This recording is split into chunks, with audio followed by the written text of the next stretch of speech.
Welcome to the Innovation and Compliance Podcast, part of the Compliance Podcast Network. Join us every week as we talk with industry innovators who are making compliance to help business run more efficiently and at the end of the day, more profitably. Here's your host, Tom Fox. Hello, everyone. This is Tom Fox, welcoming you back to our 5-part exploration of Nick Gallo's 100 Book Challenge, where we've selected 5 of the books that Nick has read over the past year, and we're going to talk about it. Nick, of course, is the Chief Servant Officer at Compliance Line. So, Nick, welcome back. Thank you, Tom. Glad to be here, man. So, Nick, today we're going to take up Influence by Robert Cialdini. If I could ask maybe what attracted you to want to read this book? I'm fascinated by the human mind, how we make decisions, and I'm fascinated by this dissonance between how we think we make decisions and how we actually make them. Right? We think we're these rational beings that get all these inputs and they go into our brain and a bunch of ones and zeros are calculated and then we spit out the sort of objective, logical answer and that's what we do. When in actuality, we're really these sort of emotional bags of flesh that are trying to wrap rationality around our emotional decisions. So this whole thing about influence to me is just super interesting. I think a lot of the books I read this year were about influence. How do you get people to change their minds? And I'm doing that for a couple of reasons. One, we're pushing a lot of change in our own organization. So how does this process of getting someone to comply with a new way, a new vision or whatever, how does that actually work in the hearts and minds that we're trying to affect? In our marketplace, we're trying to disrupt it. And so there's a lot of people who, we think we can help. And I think we have good solutions. But part of our challenge is no one gets fired for going with IBM. There's some of that dynamic in our marketplace. So how do we drive that influence forward? And lastly, I have this kind of banner, this sort of cause that I'm trying to push for, that we at Compliance Line are trying to push for, and you're obviously pushing for, Tom. We're kind of singing from the same song sheet, and that is elevating ethics in compliance from this cost center thing to something that's actually the strategic lever that you and I and others in this space see that it can be and have seen it be in the right circumstances. So in doing that, in achieving that goal, things need to be done differently, meaning that people need to look at situations differently and act differently. And so in order to kick those things off without coercion, there needs to be some influence in the mix. So I'm just kind of fascinated by this. What does it take to change someone's mind? What cognitive errors do we make?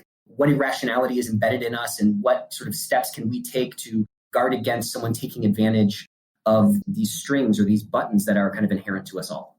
So I do a leadership podcast. I've been doing it about 5 years with a good friend of mine. And this is one of the first topics we did in that podcast. And the thing that struck me about this book was the term reciprocity. Yeah. And what I realized was I had either heard about it, been told it, or had done it pretty much all my life. Yeah. Literally going back to, I can still remember college, a guy in my fraternity told me, you're only going to get back as much as you put in here. Yeah. And all the way forward to a friend of mine, one of our colleagues named Russ Berlin, who's been a chief compliance officer at a couple of companies before COVID. His biggest trick was he always took pizza to meetings. Smart. And so he said he started every meeting with a pizza. It broke the ice, and it was reciprocity because he was giving something away. That's right. And through my career as really a commentator in compliance, I take the position that I will give anything I have to anyone for any reason at any time. I'm the same way.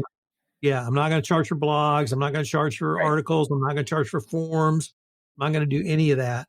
And that has brought me not only a ton of goodwill, but that has actually helped position me as a leader. Yeah, right. And Cialdini was the one who taught me that. I understood that generating a deep well of goodwill, but I had not understood that in terms of leadership. So that to me is something that I try to talk about when I talk about leadership is really reciprocity. What did you find the most useful, helpful, or insightful?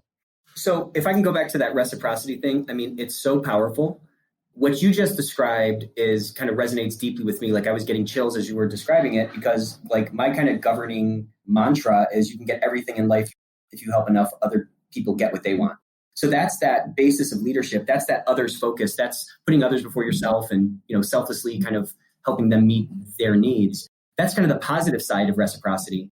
What I took away from a lot in this book is kind of opening my eyes to how people try to game reciprocity in us because we're all kind of wired for it, right? When someone brings you a casserole when you move into a neighborhood, they're kicking off that reciprocity thing. So when they need to come and borrow an egg, you're going to give it to them, right? That's a super powerful one. And it's interesting how the fixed mindset ends up trickling in to a lot of people in whatever game we're talking about that prevents them from engaging in the reciprocity that ends up opening these doors, not even from a selfish perspective, but from a helping the world perspective, right? Like, anyways, I can go on and on about that. And I endorse your not charging for blogs. But, the big takeaways from this book for me were that the world is too complex for us to actually process all the stimulus that we're bombarded with all the time, right? So we build up these shortcuts, and these shortcuts basically allow us to make decisions more quickly without exhausting our brain. So he talks about 6 different kind of principles of influence in here, and I'll just run through them pretty quickly, and then I'll dive into like my favorite ones or the ones I think are most valuable. So when we talked about reciprocity, that's giving value, giving a free trial, something like that. Commitment and consistency is the second one. So we want to be internally consistent. Social proof is the third one. So when we're unsure about stuff, we're going to look for social proof to kind of get our bearings. The next one is liking. We tend to vote for people we like. We tend to buy things from people we like. So similarity is a big one.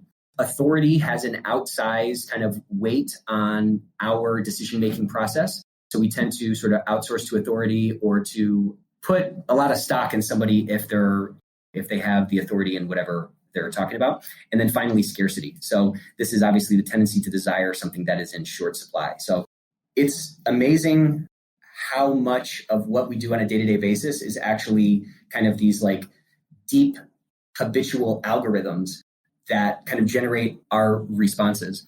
And I think a takeaway is just to be a little bit more on guard of people trying to take advantage of these things that they can use to influence you. What I really thought was interesting about, again, getting back to that third thing I was talking about before, this noble cause that we're going after of trying to get, compliance to be more influential in their own organizations. An interesting thing is that this entire book talks about compliance professionals. And so it's kind of a synonymous term to obviously the industry that we're in, but he's talking about compliance professionals as the people who are good at kind of pushing the buttons and pulling the strings to get you to comply with their requests. And what I like is kind of the broadening or the added dimension that incorporating that aspect of this title to the ethics and compliance market helps open our mind to part of our job is getting people to comply with our requests. We should have a bunch of influence arrows in our quiver next to the, regulation understanding and next to those sort of hard skills, because those are the things that are really going to separate us. And, I would even go as far as to say, Tom, I mean, you kind of said it yourself, but the influence pieces of the Tom Fox equation are what has caused that rocket ship to go up.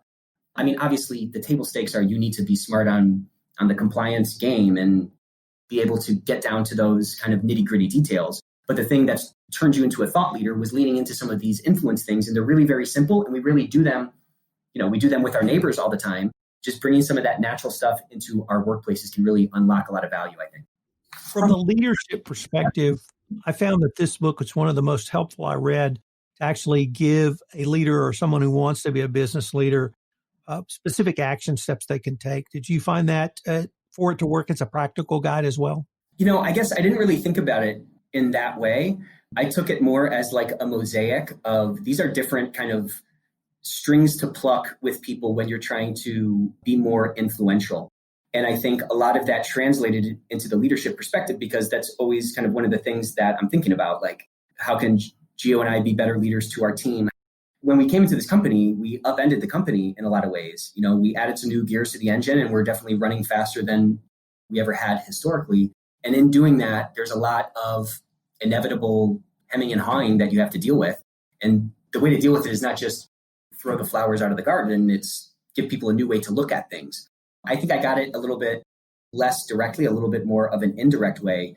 This is probably one of the books I've used the most this year in terms of how we deal with people, how we deal with sales discussions, how we do marketing, things like that. So Nick, unfortunately, we're near the end of our time for this episode, but I hope our listeners will join us again tomorrow where we take up The Culture Map by Aaron Meyer. If you want to stay up to date on the latest innovations in compliance and help your business run more efficiently, subscribe to this podcast and help spread the word by leaving a review.